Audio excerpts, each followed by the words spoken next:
O Senhor esteja convosco.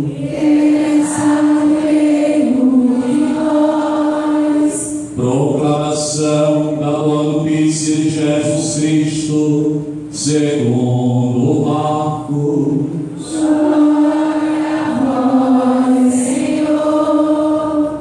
Naquele tempo, Jesus saiu de Jericó, junto com seus discípulos e uma grande multidão.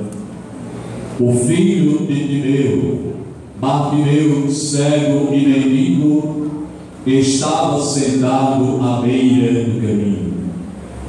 Quando ouviu dizer que Jesus, o Nazareno, estava passando, começou a gritar: Jesus, filho de Davi, tem piedade de mim. Muitos o repreendiam para que se calasse, mas ele gritava mais ainda: Filho de Davi, tem piedade de mim. Jesus parou e disse: chamai-o. Eles o chamaram e disseram: coragem, levanta-te, Jesus te chama. O cego jogou o manto, deu um pulo e foi até Jesus. Então Jesus lhe perguntou: o que queres que eu te faça?